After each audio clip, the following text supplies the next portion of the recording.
അങ്ങനെ പുതിയ iOS വന്നിട്ടുണ്ട്. പുതിയ UI ഡിസൈൻ, പുതിയ iOS വന്നിരിക്കുന്നത്. Introducing the new iOS 26. 19 എടുത്ത് മാറ്റി. കാരണം 19 എന്നുള്ള ഇത് നമുക്കിനി വേണ്ട.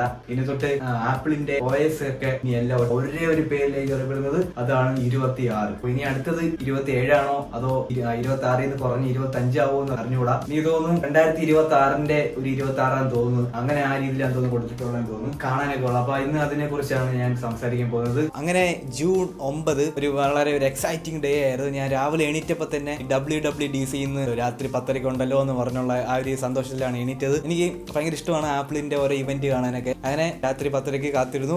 ടൈമറൊക്കെ സെറ്റ് ചെയ്ത് ഞാൻ ഈ ഇവന്റ് കണ്ടത് ഐഫോണിനകത്ത്, ആപ്പിൾ ടിവിനകത്താണ് ഇവന്റ് കണ്ടത്. ഇവന്റ് കണ്ടു. ഇപ്പോൾ പണ്ടത്തെ പോലെ എല്ലാവരും ഇപ്പോൾ ആപ്പിളിന്റെ ഇവന്റ് കാണുമെന്ന് എനിക്ക് അറിഞ്ഞുകൂടാ. എന്തായാലും ഞാൻ കണ്ടിട്ടുണ്ടായിരുന്നു. അങ്ങനെ ആപ്പിളിന്റെ ഇവന്റ് ഒക്കെ കണ്ടു കഴിഞ്ഞിട്ട് ഇതാണ് അതിൽ കാണിക്കുന്നത്, എന്താണ് മാറ്റങ്ങൾ വരാൻ പോകുന്നത്, അതൊക്കെയാണ് നോക്കിക്കൊണ്ടിരുന്നത്. ഞാൻ എന്തായാലും ഒരു പരിപാടി ചെയ്തായിരുന്നു. iOS 26 വാൾപേപ്പർ ഇന്നലെ ഗൂഗിളിൽ കയറി വാൾപേപ്പർ ഡൗൺലോഡ് ചെയ്ത് ഞാനിങ്ങ് ഫോണിൽ നിന്ന് വാൾപേപ്പർ ആക്കി iOS 26 വാൾപേപ്പർ ആക്കി ഇട്ടിട്ടുണ്ട് ഗൈസ്. നിങ്ങൾക്ക് ആ ഒരു വാൾപേപ്പർ ആണെങ്കിൽ ലിങ്ക് ഞാൻ താഴെ കൊടുത്തിട്ടുണ്ട്, നിങ്ങൾക്ക് വേണമെങ്കിൽ ഡൗൺലോഡ് ചെയ്യാം. ഓക്കെ, ഐഫോൺ ഉള്ളവരൊക്കെ iOS 26 വാൾപേപ്പർ ഇട്ട് iOS 26 ആണ് ഇൻസ്റ്റാൾ ചെയ്തേക്കുന്നത് പറഞ്ഞുകൊണ്ട് നടക്കുക കിട്ടുന്നവർ. അപ്പോൾ ഇന്നലെ ഈ ഒരു ഇവന്റ് തുടങ്ങിയപ്പോൾ ഇവരൊരു സിനിമ കാണിക്കുന്ന പോലെ ഒരു സംഭവം കാണിച്ചിട്ടാണ് തുടങ്ങിയത്. അതായത് അവർ ആപ്പിൾ ടിവിയിലെ ആപ്പിൾ ഒറിജിനൽസിൽ ഒരു പുതിയൊരു ഷോ ഇറങ്ങുന്നുണ്ട്. അവരെ തന്നെ സംഭവമാണ്, ആപ്പിളിന്റെ ഒറിജിനൽ സിനിമ എങ്ങാണ്ടാന്ന് പറയുന്നത്. സൂപ്പർ സിനിമയൊക്കെ റൈസിംഗും പരിപാടിയൊക്കെ തോന്നുന്നു. അപ്പം ആ ഒരു ആപ്പിൾ പാർക്കില്ലേ, അവിടെ ഒരു ഗ്രാഫിക്സ് കൊണ്ട് അവർ ഫുൾ ഇങ്ങനെ ഒരു ട്രാക്ക് നിർമ്മിച്ചിട്ട് അവിടെ കിടന്ന് നമ്മുടെ അണ്ണൻ ഇങ്ങനെ വണ്ടി ഓടിച്ച് നടക്കുവാണ്. പക്ഷെ കണ്ടപ്പോൾ ഒറിജിനലായിട്ട് ആപ്പിളിന്റെ പാർക്കിൽ ഒറിജിനലായിട്ട് ട്രാക്ക് ഒക്കെ എടുത്ത് വെച്ചോ എന്നൊക്കെ ചിന്തിച്ചു പോയി. കാരണം അത്രയും സൂപ്പറായിട്ടാണ് അവർ ചെയ്തേക്കുന്നത്. അങ്ങനെയാണ് ആപ്പിളിന്റെ ഒരു ഇവന്റ് തുടങ്ങുമ്പോൾ തന്നെ നമ്മളെ എൻഗേജിംഗ് ആയിട്ട് ഇരുത്തിയിട്ടാണ് അവർ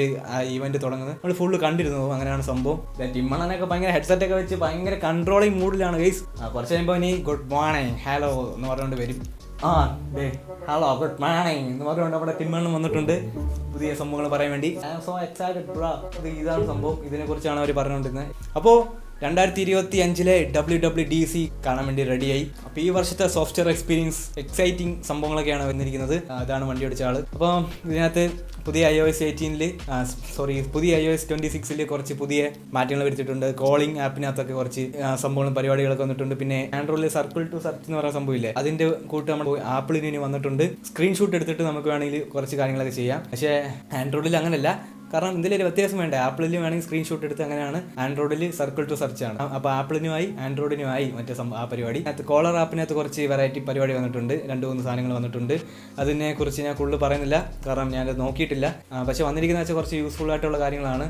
നമുക്കൊരു അൺവാണ്ടഡ് ആയിട്ടുള്ള ഒരു കോൾ വരുവാണെങ്കിൽ ഇതിൻ്റെ ഒരു ഇൻ്റലിജൻസ് മനസ്സിലാക്കിയിട്ട് വേണമെങ്കിൽ അത് ഒരു ഫോണിൽ നിന്ന് കോള് നമുക്ക് വരാണ്ട് നോക്കും. അങ്ങനെയൊക്കെയുള്ള പരിപാടിയുണ്ട്. So this is history guys. പഴയ iOS 7 ഇല്ലേ, അത് അന്ന് അവര് റീഡിസൈൻ ചെയ്ത UI ആണിത്. അതിനുശേഷം ഈ 2025 അന്നാണ്ട് A6 ചിപ്പിൽ നിന്ന് മാറി A18 ചിപ്പിലേക്ക് ആപ്പിൾ അവരുടെ റൊമാറ്റിക് എക്സ്പീരിയൻസ് മാറ്റിയിട്ടുണ്ട്. അന്ന് iOS 7 ശേഷം ഇപ്പോൾ അവരുടെ UI ഡിസൈൻ ഇപ്പോഴാണ് ഈ 2025 അവർ പുതിയ UI ഡിസൈൻ വരുത്തിക്കാൻ പോകുന്നത്. അപ്പൊ എന്താണ് UIയിൽ വരാൻ പോകുന്ന മാറ്റങ്ങളൊക്കെ ഒന്ന് നോക്കട്ടെ. WWDC ഇറങ്ങുന്നതിന് മുന്നേ കുറെ റൂമേഴ്സ് കാണുന്നുണ്ടായിരുന്നു. അപ്പോൾ അത് ചെറുതായിട്ട് ഒരു എക്സൈറ്റ്മെന്റ് ഒക്കെ ഒന്ന് പോയി. എന്ന് വെച്ചാൽ നമ്മളൊരു സിനിമ കാണാൻ പോകുമ്പോൾ ഏതെങ്കിലും ഒരുത്തന്നെ ആ സിനിമയുടെ കഥ പറഞ്ഞ് സ്പോയിലാക്കത്തില്ലേ, ആ ഒരു ഫീലിംഗ് ആണ് എനിക്ക് കിട്ടിയത്. കാരണം ഇവന്റ് കണ്ടപ്പോൾ എനിക്ക് വലിയ ഒരു അതിശയമായിട്ട് തോന്നിയില്ല. കാരണം ഇതൊക്കെ തന്നെ ഇതിന് മുന്നേ കണ്ടത്, അതുകൊണ്ട് എന്നാലും ഒരു അതിശയം ഉണ്ടായിരുന്നു. നേരത്തെ കുറച്ച് ഇതിന്റെ ഗ്ലിംസ് കണ്ടായിരുന്നു. iOSന്റെ പുതിയ UI ഡിസൈൻ എങ്ങനെയാണ് ഈ വർഷത്തെ, എങ്ങനെയാണ് അതൊക്കെ ഒന്ന് കണ്ടായിരുന്നു. ഏതാമാരൊക്കെയാണോ അത് എടുത്തിടുന്നതെന്ന് എനിക്ക് അറിഞ്ഞൂടാ. എന്നാലും യൂട്യൂബിനകത്ത് ഞാൻ ഒരു വീഡിയോ ഉണ്ടായിരുന്നു, ഈ റൗണ്ടഡ് ഷേപ്പിലൊക്കെ ഐക്കൺ വരുമെന്ന്. പക്ഷെ അത് ചുമ്മാതായിരുന്നു, അങ്ങനെ വന്നിട്ടില്ല. പിന്നെ സെറ്റിംഗ്സ് ഓപ്ഷനൊക്കെ ഒരുമാതിരി വേറെ രീതിയാവും എന്നൊക്കെ പറഞ്ഞായിരുന്നു. പക്ഷെ അങ്ങനെയൊന്നും വന്നിട്ടില്ല. അതൊക്കെ കണ്ടപ്പോൾ എനിക്ക് ചെറിയൊരു ഇത് തോന്നിയായിരുന്നു, ഇത് ആൻഡ്രോയിഡിന്റെ കൂട്ടായി തീം ഇട്ട പോലെയൊക്കെ ഇരിക്കുന്ന അങ്ങനെയൊക്കെ തോന്നിപ്പോയായിരുന്നു. പക്ഷേ ആപ്പിൾ എന്തായാലും അങ്ങനെ ചെയ്യത്തില്ല. ആപ്പിൾ ചെയ്യുമ്പോൾ അവർ യൂണീക്കിലേ ചെയ്യത്തുള്ളൂ. അമ്മ എന്തെങ്കിലും ഒരു സംഭവം എടുത്തുകൊണ്ട് വരും. അപ്പോൾ ഈ ഒരു പ്രാവശ്യം WWDCന്റെ മെയിൻ സംഭവം എന്ന് വെച്ചാൽ UI ഡിസൈനിന്റെ മാത്രമാണ് പറഞ്ഞത്. അപ്പോൾ കഴിഞ്ഞ വർഷം iOS 18 കാര്യങ്ങളൊക്കെ എന്ന് വെച്ചാൽ iOS 18 കുറെ ആപ്പിൾ ഇന്റലിജൻസിന്റെ കാര്യങ്ങൾ മാത്രമായിരുന്നു പറഞ്ഞുകൊണ്ടിരുന്നത്. കാരണം ആദ്യമായിട്ട് അവരുടെ ആപ്പിളിനകത്ത് ഇന്റലിജൻസ് AI കൊണ്ടുവരുവാണല്ലോ, അതിനെ കുറിച്ചായിരുന്നു കഴിഞ്ഞ വർഷം പറഞ്ഞുകൊണ്ടിരുന്നത്. ഈ വർഷം വന്നപ്പോൾ ഇവര് ഫുള്ള് ഗ്ലാസിന്റെ കാര്യങ്ങളാണ് പറയുന്നത്, ഡിസൈനിന്റെ കാര്യങ്ങളാണ്. അപ്പോൾ ഡിസൈനെ കുറിച്ച് പറയുമ്പോൾ അടിപൊളി മാറ്റങ്ങളാണ് വന്നിരിക്കുന്നത്. കണ്ടില്ലേ, ഈ പെണ്ണല്ല, ഇതേ കണ്ടില്ലേ, ആ പെണ്ണും കൊള്ളാം അല്ലേ. സോ ഗൈസ്, ഞാൻ പറഞ്ഞതെന്ന് വെച്ചാൽ ഈ ഒരു ആ നമ്പറിന്റെ സംഭവങ്ങളുണ്ടോ കൊള്ളാം, ഇപ്പം വലിച്ച് നീട്ടാനൊക്കെ പറ്റും. അതായത് സാംസങ്ങിന്റെയും പിന്നെ വേറെ ഏതൊക്കെയോ ഞാൻ ഈ ചൈനീസ് ഫോണുകളിലൊക്കെ കണ്ടിട്ടുണ്ട് ഇതുപോലെ വലിയ ടെക്സ്റ്റ്. ആപ്പിൾ ഇത് ചെയ്യുമ്പോൾ ഇച്ചിരി വെറൈറ്റി ആയിട്ടല്ലേ ചെയ്യത്തുള്ളൂ. ഇത് ഇങ്ങനെ തന്നെയല്ല, നമുക്ക് വേണമെങ്കിൽ ഇതിനെ വലിച്ചിങ്ങനെ വലുതാക്കാം ചെറുതാക്കാം. ഓരോ വാൾപേപ്പറിന് അനുസരിച്ച് നമ്പറുകൾ ഇങ്ങനെ വലുതായിക്കൊണ്ട് ചെറുതായിക്കൊണ്ടിരിക്കും, നീളം കൂടിയ നീളം കുറയും ചെയ്തുകൊണ്ടിരിക്കും, അങ്ങനെയാണ്. അപ്പോൾ ഇത് കൊള്ളാം. പിന്നെ ഫുള്ള് ഇവിടെ നോട്ടിഫിക്കേഷൻ ഇവിടെ ഗ്ലാസി എഫക്റ്റ് വന്നിട്ടുണ്ട്. പാട്ടിടുമ്പോൾ ട്രാൻസ്പെറന്റ് ആയിട്ട് ഇങ്ങനെ കാണും. ഫുൾ ഡീറ്റെയിൽ ആയിട്ടാണ് ചെയ്തിരിക്കുന്നത്, വളരെ നൈസാണ്. എനിക്ക് ഭയങ്കരമായിട്ട് എക്സ്പീരിയൻസ് ചെയ്യണമെന്നുണ്ട്, ഭയങ്കര ആഗ്രഹമുണ്ട്. പക്ഷേ എനിക്ക് ഒരേ ഒരു ഐഫോണേ ഉള്ളൂ, ഒരു പ്രൈമറി ഡിവൈസേ ഉള്ളൂ. അതിനകത്ത് ഡെവലപ്പർ ബെറ്റ ആയിട്ടാണ് ഈ iOS 26 അവർ ഇറക്കിയിരിക്കുന്നത്. അപ്പോൾ എല്ലാവർക്കും ഒന്നും പറ്റത്തില്ല. ഡെവലപ്പർ ബെറ്റ പ്രോഗ്രാമിൽ ആൾക്കാർ സൈനിങ് ചെയ്താലേ പറ്റത്തുള്ളൂ. ഞാൻ ജസ്റ്റ് ഒന്ന് എൻ്റെ ആപ്പിൾ ID വെച്ച് സൈനിങ് ചെയ്ത് നോക്കിയപ്പോൾ നിങ്ങളുടെ അക്കൗണ്ട് ഇതിന് വേണ്ടി എലിജിബിൾ അല്ല എഴുതി കാണിച്ച്. അതോടെ ഞാൻ പരിപാടി വിട്ട് ഞാൻ ജസ്റ്റ് ഒന്ന് നോക്കാൻ വേണ്ടി പോയതാണ്. കാരണം അങ്ങനെ ചെയ്യുമ്പോൾ സെറ്റിംഗ്സിനകത്ത് ഡെവലപ്പർ ബെറ്റയുടെ അപ്ഡേറ്റ് വരും. അങ്ങനെ ചെയ്യാൻ നോക്കിയപ്പോൾ എനിക്ക് കിട്ടിയില്ല. സോ ഞാൻ ചെയ്തില്ല. ചിലപ്പോൾ ഞാൻ എക്സൈറ്റ്മെന്റ് കൊണ്ട് ചെയ്ത് പോയാലോ, അതുകൊണ്ടായിരിക്കും ദൈവമായിട്ട് ചെയ്യേണ്ടെന്നുള്ള രീതിയിലായിരിക്കും ഇതിങ്ങനെ ആക്കിയെന്ന് തോന്നുന്നു. ചെയ്യാം, നമുക്ക് വെയിറ്റ് ചെയ്യാം. iPhone 17 ഇറങ്ങുന്ന ടൈമിലായിരിക്കും എല്ലാവർക്കും വേണ്ടി പബ്ലിക് ബെറ്റയൊക്കെ ആപ്പിൾ ഇറക്കുന്നത്. ഇപ്പം ഡെവലപ്പർ ബെറ്റയാണ്, അതുകൊണ്ട് ചിലവർക്കൊക്കെ ചെയ്യാൻ പറ്റും. അപ്പോൾ ഗൈസ്, നിങ്ങൾക്ക് വേണമെങ്കിൽ ചെയ്യണം ആഗ്രഹം ഉണ്ടെങ്കിൽ ഞാൻ ചെയ്യാൻ വേണ്ടി നിർബന്ധിക്കുന്നില്ല. കാരണം നിങ്ങളുടെ പ്രൈമറി ഡിവൈസ് ആയതുകൊണ്ട് അതിനകത്ത് ഡൗൺലോഡ് ചെയ്യില്ലെന്നാണ് ഞാനും പറയുന്നത്. കാരണം ചെയ്താൽ പിന്നെ ബഗ്ഗുകൾ വരും ഫോണിനകത്ത്, പിന്നെ ചിലപ്പോൾ എന്തെങ്കിലും ഫോൺ എന്തെങ്കിലും പറ്റിയാലോ അതൊന്നും പറയാൻ പറ്റത്തില്ല. കാരണം ടെസ്റ്റിംഗ് വോയിസ് ആയതുകൊണ്ട് നിങ്ങളുടെ പ്രൈമറി ഫോണിനെ ഇട്ട് പരീക്ഷിക്കില്ല. അതെ, ഇന്നലെ ഞാൻ ഇവന്റിൽ ഇയാളെ സംസാരം കണ്ടുകൊണ്ടിരുന്നപ്പോൾ പെട്ടെന്നാണ് ഞാൻ ഇവിടെയൊക്കെ ശ്രദ്ധിച്ച് കുറേ ഗ്ലാസും പരിപാടികളൊക്കെ. അപ്പോൾ പെട്ടെന്നാണ് ഈ ഒരു എൻട്രോ വന്നത്. ഒരു വാൾപേപ്പർ ഇങ്ങനെ വന്നിട്ട് ഫുള്ള് ബ്ലൂ കളർ. എനിക്ക് എൻ്റെ ഒരു ഇതെന്ന് വെച്ചാൽ ഐ ലവ് ബ്ലൂ ഗൈസ്. എനിക്ക് ബ്ലൂ കളർ ഭയങ്കര ഇഷ്ടമാണ്. അപ്പോൾ അതേപോലെ തന്നെ ഇതിനകത്ത് ആദ്യമേ ബ്ലൂ കളറിലാണ് അവർ ചെയ്തിരിക്കുന്നത്.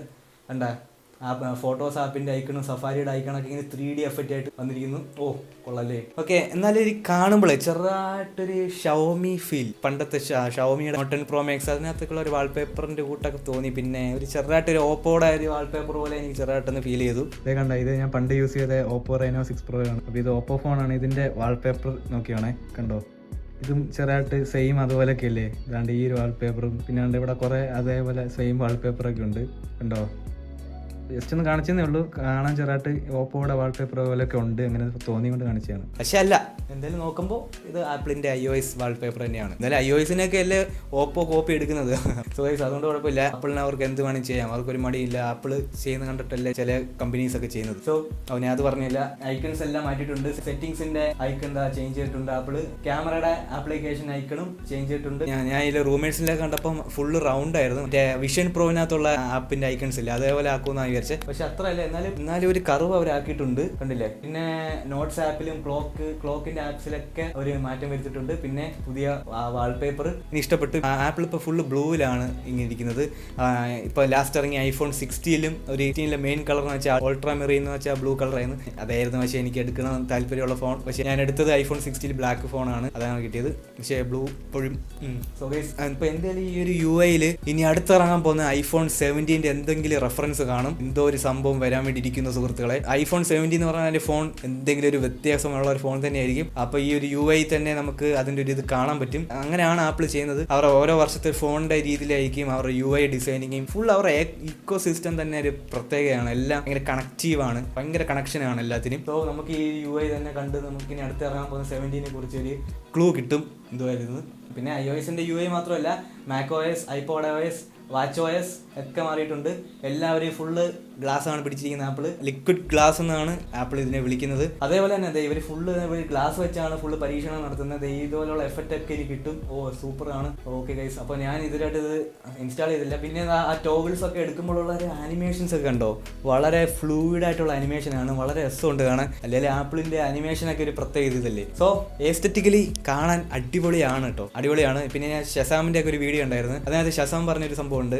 ഇതിന്റെ UI ചെറുതായിട്ട് മറ്റേ വിൻഡോസ് വിസ്റ്റേന്റെ കൂട്ടുള്ളതെന്ന്. അത് പുള്ളിക്കാരൻ്റെ ഒരു അഭിപ്രായം പറഞ്ഞാണ്. എന്നാലും എനിക്ക് കണ്ടപ്പോൾ ചെറുതായിട്ട് അതൊരു ഫീൽ എനിക്ക് പേഴ്സണലി അടിച്ചായിരുന്നു, പണ്ടത്തെ വിൻഡോസ് വിസ്റ്റയുടെ ഒരു രീതി പോലെ. പക്ഷേ അങ്ങനെ അത് വിചാരിച്ചുകൊണ്ടിരുന്നത് നടക്കത്തില്ലല്ലോ. ഇപ്പോൾ ആപ്പിള് അവരൊരു പുതിയതായിട്ട് സംഭവം കൊണ്ടുവന്നു, അവർക്കത് ഇഷ്ടപ്പെട്ട് ചെയ്തതാണ്. അപ്പോൾ നമ്മളും ജനങ്ങൾക്കും ആപ്പിൾ യൂസേഴ്സിനും അത് ഉൾക്കൊണ്ടേ പറ്റൂ, ഇഷ്ടപ്പെട്ടേ പറ്റൂ. സോ എനിക്ക് പേഴ്സണലി ചോദിച്ചാൽ ഇത് ഇഷ്ടപ്പെട്ടു. എനിക്ക് ഭയങ്കര എക്സൈറ്റിംഗ് ഉണ്ട് എൻ്റെ ഐഫോണിൽ അത് ഇൻസ്റ്റാൾ ചെയ്ത് എനിക്ക് എക്സ്പീരിയൻസ് ചെയ്യാൻ. പക്ഷേ എക്സ്പീരിയൻസ് ചെയ്യുന്നില്ല, കാരണം ഇപ്പോൾ ഉള്ള 18 തന്നെ കിടക്കട്ടെ. അപ്പോൾ അങ്ങനെ ഫുള്ള് ഗ്ലാസ് പരിപാടിയാണ്. പിന്നെ ആപ്പിൾ മ്യൂസിക് ക്ലിക്കിനകത്ത് എല്ലാം മാറ്റം വന്നിട്ടുണ്ട്. ക്യാമറ ആപ്പിൽ നല്ല മാറ്റം വന്നിട്ടുണ്ട്. എല്ലാം ഹിഡൻ ആണ് കുറെ കാര്യങ്ങളൊക്കെ. ഈ സമയത്തിന്റെ പരിപാടി എനിക്ക് ഇഷ്ടപ്പെട്ടു. പിന്നെ ഇതിനകത്ത് ഇങ്ങനെ ഒരു സംഭവം ഉണ്ട്. ഈ സ്പേഷ്യൽ ഫോട്ടോ നമുക്കിനി എക്സ്പീരിയൻസ് ചെയ്യാൻ പറ്റും. മറ്റേ വിഷൻ പ്രോ വേണമെന്നില്ല, നമുക്ക് നമ്മുടെ ഫോണിൽ തന്നെ എക്സ്പീരിയൻസ് ചെയ്യാൻ പറ്റും. പിന്നെ അവരുടെ വീഡിയോന്റെ അതും വീഡിയോ പ്ലേ ചെയ്യുന്ന സ്ഥലത്തൊക്കെ മാറ്റിയിട്ടുണ്ട് എല്ലാം. പിന്നെ ആപ്പ് സ്റ്റോറും കാര്യങ്ങളെല്ലാം വേറെ രീതിയിൽ കാണാൻ പറ്റും. പിന്നെ സഫാരി വേറെ രീതിയിൽ കാണാൻ പറ്റും. പിന്നെ എന്തുവാ നോട്ട്സ് ആപ്പ് കണ്ട, നോട്ട്സ് ആപ്പിൽ ഇത്ര വലിയ ബാറായിട്ടിരുന്ന സാധനം ഇനിയിപ്പോൾ ചെറുതാക്കി ഫുള്ളും ക്ലീൻ ആക്കിയിട്ടുണ്ട്. ഇപ്പം ഇങ്ങനെയാണ് എല്ലാം ഗ്ലാസ്സിൽ കൊണ്ടുവച്ചിട്ടുണ്ട്. എല്ലാം നമുക്കിനി ഫുൾ സ്ക്രീൻ എക്സ്പീരിയൻസ് ആയിരിക്കും ഇനി കിട്ടാൻ പോകുന്നത്. പിന്നെ എനിക്ക് അതിന് ഇഷ്ടപ്പെട്ടു ആ ഒരു അനിമേഷൻ, എന്നാ കൂളായിരുന്നു. അപ്പോൾ പിന്നെ കണ്ട full blue glass and blue ആണ്, ബ്ലൂ ആൻഡ് ഗ്ലാസ് ആണ് അതിൻ്റെ പരിപാടി. പിന്നെ ഇതാ പടം വരയ്ക്കുന്ന ആപ്പിനകത്തും എല്ലാം മാറ്റി. പിന്നെ ഗൂഗിൾ മാപ്സ് ആപ്പിൾ മാപ്സ് അതിനകത്ത് മാറ്റാൻ വരുത്തി. പിന്നെ നമ്മുടെ ഫോട്ടോസ് ആപ്പിനകത്തും ഒക്കെ പണിഞ്ഞിട്ടുണ്ട്. പിന്നെ ഡാർക്ക് തീം ആക്കാം. പിന്നെ ഇവരുടെ പുതിയൊരു സംഭവമാണ് ഈ ക്ലിയർ എന്ന് പറയുന്ന സംഭവം. ക്ലിയർ ആയിട്ട് നമുക്ക് കാണാൻ പറ്റും ആപ്സ് ഒക്കെ. പക്ഷെ അതും ഞാൻ ചിലവർ ഈ ഫോൺ ഇൻസ്റ്റാൾ ചെയ്ത് ഞാൻ നോക്കിയപ്പോൾ അത് ഇച്ചിരി ഒരു ഇതാണ് എന്ന് വെച്ചാൽ നമുക്ക് ആപ്പ് ഒക്കെ ഐഡന്റിഫൈ ചെയ്യാൻ വേണ്ടി ചിലപ്പോൾ ഇച്ചിരി പാടായിരിക്കും. ഞാൻ നേരിട്ട് നോക്കിയില്ല, എന്നാലും ഞാൻ നേരിട്ട് നോക്കുമ്പോൾ എൻ്റെ പേഴ്സണൽ ആയിട്ടുള്ള എക്സ്പീരിയൻസ് ഞാൻ പറയാം. പക്ഷേ ഞാൻ ചിലവരുടെ വീഡിയോസിനകത്ത് അവരും പറയുന്നുണ്ട് നമുക്ക് ആപ്പ് ഐഡന്റിഫൈ ചെയ്യാൻ. നമ്മുടെ ബ്രെയിൻ എന്ന് വെച്ചാൽ എന്തുവാ, നമ്മുടെ ബ്രെയിനകത്ത് ലിസ്റ്റഡ് ആയിക്കെന്ന് വെച്ചാൽ നമ്മുടെ വാട്സപ്പിൻ്റെ ഇൻസ്റ്റാഗ്രാമിൻ്റെ ഒക്കെ ഒരു കളറും അതൊക്കെ ഉണ്ടല്ലോ, അതൊക്കെ വെച്ചാണ് നമ്മൾ പോലും അറിയാതാണ് ആപ്പിന് നമ്മൾ തൊടുന്നത്. അപ്പോൾ നമ്മുടെ ബ്രെയിനിൽ അത് ലിസ്റ്റഡ് ആയിരിക്കും. പക്ഷേ ഇനി ആ ക്ലിയർ ആയിട്ടുള്ള ഒരു ആപ്പ് ഐക്കണൊക്കെ ആകുമ്പോൾ നമുക്ക് പെട്ടെന്ന് നമ്മുടെ ബ്രെയിൻ ആ ഒരു ഏത് ആപ്ലിക്കേഷനാണ് ഐഡന്റിഫൈ ചെയ്യാൻ വേണ്ടി ചിലപ്പോൾ ഒരു പാടുപെടും. ചിലപ്പോൾ അതിൻ്റെ ഗുണമുണ്ട്, നമ്മുടെ ഒരു പ്രൈവസിയുടെ ഭാഗമായിട്ട് നമുക്ക് വേണമെങ്കിൽ ആപ്പൊക്കെ ഇങ്ങനെ ഹിഡൻ ആക്കി ഫുള്ള് ഫോൺ തുറക്കുമ്പോൾ മൊത്തം ക്ലിയർ ആയി കിടക്കുന്ന പോലെ വേണമെങ്കിൽ ചെയ്യാം. ആപ്സ് ഒക്കെ അവിടെ ഉണ്ട്, പക്ഷേ ഹിഡൻ ആയിട്ടിരിക്കുക, കാണാൻ പറ്റുന്നില്ല. ആ രീതി വേണമെങ്കിൽ ചെയ്യാം. ആപ്പിൾ ചിലപ്പോൾ അതായിരിക്കും ഉദ്ദേശിച്ചത്. സോ ഏത് രീതി നോക്കിയാലും കൊള്ളാവുന്നുണ്ട്, ഗുണവും ഉണ്ട്. ഗൈസ് അങ്ങനെ പറയുന്നില്ല, എല്ലാം നല്ല ഗുണത്തിന് വേണ്ടിയായിരിക്കും ആപ്പിൾ ചെയ്യുന്നത്. സോ പിന്നെ കൺട്രോൾ സെന്റർ, ഇതാണ് ഇവർ ചെയ്തേക്കുന്ന എല്ലാത്തിനുള്ള പുതിയ പരിപാടി, ഒരു ക്ലിയർ സംഭവം. പിന്നെ കൺട്രോൾ സെന്റർ ഉണ്ടല്ലോ, അത് താഴോട്ടായി വലിക്കുമ്പോൾ അതിലും മാറ്റം വരുത്തിയിട്ടുണ്ട്. അത് ഇവർ കാണിക്കുന്നുണ്ടോ? എനിക്ക് ക്യാമറ UI ഭയങ്കര ഇഷ്ടപ്പെട്ടു. ക്യാമറ UI പെട്ടെന്ന് എക്സ്പീരിയൻസ് ചെയ്യണമെന്നുണ്ട്. അപ്പോൾ പിന്നെ കൺട്രോൾ സെന്റർ വലിക്കുമ്പോഴും ഒരു സംഭവമുണ്ട്. താഴോട്ട് വലിക്കുമ്പോൾ ഇവിടെ ഇരിക്കുന്ന എല്ലാം കാണാൻ പറ്റും ട്രാൻസ്പെറൻ്റ് ആയിട്ട്. ഇപ്പോൾ കിടക്കുന്ന iOS 18 കാണാൻ പറ്റത്തില്ല, ഫുള്ള് ബാക്ക്ഗ്രൗണ്ട് ബ്ലറായി കിടക്കും. അപ്പോൾ നമ്മൾ പെട്ടെന്ന് എന്തെങ്കിലുമൊക്കെ കണ്ടുകൊണ്ടിരിക്കുമ്പോൾ ചിലപ്പോൾ കൺട്രോൾ സെന്റർ ഇങ്ങനെ വലിക്കുമ്പോൾ നമുക്ക് ഇവരോട് എല്ലാം കാണാൻ പറ്റും. അങ്ങനെ ഒരു പരിപാടിയുണ്ട്. ഗൈസ് ഇനി ആപ്പിൾ യൂസേഴ്സ് അതായിരിക്കും ഇനി അനുഭവിക്കാൻ പോകുന്നത്. അതൊരു വ്യത്യാസ രീതിയിലാണ്, എല്ലാം ഫുള്ള് ഗ്ലാസ് എലമെന്റ്സ് ആണ് എല്ലാം ചെയ്തിരിക്കുന്നത്. സോ മൊത്തം glass so glass and blue ആണ് ഞാൻ പേരിട്ടു, പുതിയ ഗ്ലാസ് ആൻഡ് ബ്ലൂ. സോ അങ്ങനെയൊക്കെയാണ് സുഹൃത്തുക്കളെ. അപ്പോൾ WWDC world wide developer conference ആപ്പിളിന്റെ, അത് ഇന്നലെ നിങ്ങൾ കണ്ടവരൊക്കെ ആണെങ്കിൽ പറയാം, ഞാൻ ഇന്നലെ ഇന്ന് കണ്ടായിരുന്നു. അപ്പോൾ ഇനി iOS 19 എന്ന് പറയുന്ന സംഭവമില്ല, അതിന് പകരം 26 എന്നുള്ള പേരിൽ അവർ പുതിയ ലിക്വിഡ് ഗ്ലാസ് എന്ന് പറയുന്ന ഒരു UI ഡിസൈൻ ഒക്കെ ചെയ്ത് എല്ലാവരുടെയും ഫോണുകളിൽ ഇറക്കി കൊടുത്തിട്ടുണ്ട്. പബ്ലിക്കായിട്ട് ഇറക്കി കൊടുത്തില്ല, ഡെവലപ്പേഴ്സിന് വേണ്ടി മാത്രം ഇറക്കി കൊടുത്തിട്ടുണ്ട്. അപ്പോൾ ഡെവലപ്പർ അക്കൗണ്ട് ഒക്കെ ഉള്ളവർ നിങ്ങൾ വേണമെങ്കിൽ നിങ്ങളുടെ ഫോണിൽ ഇൻസ്റ്റാൾ ചെയ്ത് എക്സ്പീരിയൻസ് ചെയ്യാം. അപ്പോൾ അതൊന്നും ഇല്ലാത്തവർക്ക് നമുക്കൊന്നും ഇപ്പോഴേ എക്സ്പീരിയൻസ് ചെയ്യാൻ പറ്റത്തില്ല, ഇപ്പോഴും iOS 18 വെച്ച് നടക്കുക. സോ എല്ലാവർക്കും ആ ഒരു ക്ലാസിക് ഐഫോൺ തീമാണോ ഇഷ്ടപ്പെട്ടത്, അതോ ഇപ്പോഴത്തെ പുതിയ ഒരു UI ഡിസൈൻ, ഇവർ പുതിയ ഡിസൈൻ നിങ്ങൾക്ക് ഇഷ്ടപ്പെട്ടോ എന്നൊക്കെ നിങ്ങൾക്ക് ഇഷ്ടപ്പെട്ടെങ്കിൽ നിങ്ങളുടെ അഭിപ്രായങ്ങൾ കമന്റ് ചെയ്യുക. സോ എനിക്ക് എന്തായാലും ഇതൊരു വെറൈറ്റി ആയിട്ട് തോന്നി, എനിക്കിത് ഒരു യൂസ് ചെയ്യണമെന്ന് ഭയങ്കരമായിട്ട് ഇങ്ങനെ തോന്നുന്നുണ്ട്, ക്യൂരിയോസിറ്റി കൂടിയിട്ടുണ്ട്. അപ്പോൾ ഈ ഒരു പുതിയ iOS 26 ഡൗൺലോഡ് ചെയ്തിട്ട് നമുക്ക് ചിലപ്പോൾ നമ്മുടെ പഴയ ക്ലാസിക് അങ്ങ് മിസ്സാവുമായിരിക്കും, ചിലപ്പോൾ ക്ലാസിക് തീമൊക്കെ. അപ്പോൾ അങ്ങനെ മിസ്സായല്ലോ എന്നുള്ളൊരു സെന്റിമെന്റ് ഒക്കെ ഉള്ള മൈൻഡ് ഉള്ളവരൊക്കെ ഉണ്ടെങ്കിൽ നിങ്ങൾ ഇൻസ്റ്റാൾ ചെയ്യേണ്ട. നിങ്ങൾ നിങ്ങളുടെ പഴയ ഫോൺ ഇപ്പോഴും iOS 15 വരെ ഫോണുകളിൽ കിടക്കുന്ന ആൾക്കാർ കാണും. സോ അവരെല്ലാം അതുപോലെ തന്നെ പോവുക. വേണമെങ്കിൽ താല്പര്യം ഉണ്ടെങ്കിൽ നിങ്ങളുടെ ഐഫോൺ ഇതുപോലെ മോഡേൺ ആയിട്ട് ഫ്യൂച്ചറിസ്റ്റിക് ആയിട്ട് അപ്ഡേറ്റ് ഒക്കെ ചെയ്യുക. സോ ഗൈസ്, എൻ്റെ വീഡിയോ കണ്ടുകൊണ്ട് എല്ലാവർക്കും താങ്ക്സ് ഫോർ വാച്ചിങ്. എൻ്റെ വീഡിയോ ഇത്രയേ ഉള്ളൂ. അപ്പോൾ ഇനി നമ്മൾ iOS 26 പ്രോപ്പറായിട്ട് നമ്മുടെ ഫോൺ ഇൻസ്റ്റാൾ ചെയ്തിട്ട് അങ്ങനെ ഞാൻ എൻ്റെ യൂസർ എക്സ്പീരിയൻസ് വീഡിയോ ഇനി വരുന്ന ദിവസത്തിൽ ഞാൻ ചെയ്യുന്നതായിരിക്കും. ഇപ്പോൾ ഞാൻ അത് ചെയ്തിട്ടില്ല, പിന്നെ അഭിപ്രായങ്ങളൊന്ന് പറയാൻ വേണ്ടി വന്നതാണ്. ഓക്കെ, സോ എൻ്റെ പേര് രാഹുൽ മനോജ്. നിങ്ങൾ follow me on Instagram, action dude. Signing out. By.